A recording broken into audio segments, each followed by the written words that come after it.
Brooksaw Antiques here. Today we have this 1970s Smith Corona Super Sterling vintage portable typewriter made in Canada, and it has a French keyboard. So I'm going to show you how to use the functions and make sure they all work. Up top is the adjustable paper guide. This helps you guide the page in straight. I'm going to line that up with the edge of the platen, which is the main roller that feeds the paper, and above that are the margins. You just push them down and move them. I'm going to set this left one on 0 and this right one around 75. It's about the length of a page. And this is the paper bale that sits on top. It's got 2 adjustable rollers that move side to side.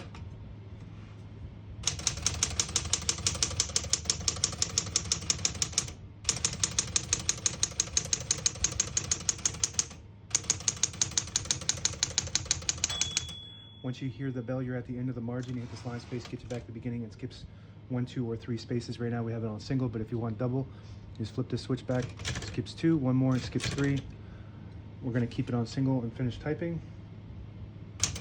And with this symbol, this accent symbol here, it doesn't advance the carriage when you type it because it's meant to type over the letter. For example, let's do O. I'm going to do O and then backspace. I think you're supposed to do the accent first and then the letter, but what it does is so I'll just do it again with accent and then the letter. There we go. So what that does is it just leaves an accent mark above it, and then you type your letter whatever you want to have the accent mark. It just know that it doesn't advance the carriage when you type it. As you can see, all the keys type nice and none of them skip or stick. I'll type a sentence in red on the next line. I switch from black to red. There's a switch on the right side here. You flip it all the way down and prints the bottom portion of the ribbon. When you have it in the middle, it doesn't print any ink at all. It just leaves a stencil for copying purposes. If you put it up top, it prints the top portion of the ribbon. I'm gonna move that down to the bottom to print red.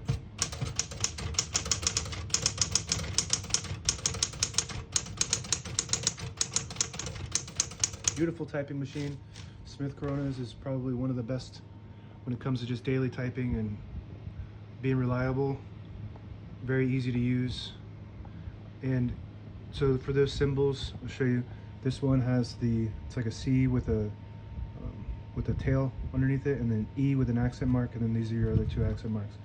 And the top symbols are a little bit different than your normal US English typewriter. So a little bit unique. To pull the page out easy, there's a switch on the right side here. You flip it forward and it unlocks the rollers underneath the platen, allowing you to pull the page out easy or load thicker paper like carbon copy or cardstock. Make sure you flip that back before you load the next page or else it won't load correctly. Shift on each side and the shift lock on the left. To clear that, just hit the shift button again. Backspace above that, works good. Touch control above that from low, medium, and high. The higher you go, the more tension there is when you hit the keys. You do have to hit them harder for them to print, so I keep mine on low. Open the hood. All the brand new ribbons loaded on the left side, so it's pulling to the right. If you want to switch that direction, there's a switch where my left pointing finger is. You flip that back, it'll pull to the left. Pull it forward, it pulls to the right. That's where we want it for now. Tab on the top right of the keyboard. Right now we have 1 tab set in the middle. We're going to go ahead and clear that by hitting the tab button and go into the spot and hitting CL over here on the right side of the keyboard. Now we shouldn't have any tabs, but as you can see, a lot of typewriters will go all the way to the end and slam to the end, causing wear and tear on your typewriter. So I do like to set one in the middle somewhere, so I'm going to go ahead and set one right there. I'm going to hit the tab button, it stops at that spot. We're going to keep one there. I'm going to move the color selector back up to black, so next time we print, it prints black. And below the tab button is MR, stands for margin release. You get to the end of the margin, and the keys won't let you print unless you hit that MR, and it'll allow you to go all the way to the end. That works good. On the right side of the carriage, if you lift this up, it'll lock the carriage in the middle, so when you have it in a case, it's not banging around causing damage to your typewriter. And all you got to do to unlock that is move the carriage to the right. It's got 2 carriage releases, 1 on each side. And this is the one flaw that I do not like about this typewriter, is that these are made out of plastic, so they break. And this one at some point broke and somebody glued it back on, but it's really sturdy now, so I'm gonna leave it that way. I do design and 3D print these, and I have them in my shop if you need replacements for these. So just because they don't make them anymore, I gotta 3D print them. So, and if you push in the button on the end of this, it'll disable the spacing when you turn the knob, so you can get to an exact spot on the page. You let it go, you get those clicks. Each one of those clicks is 1 space.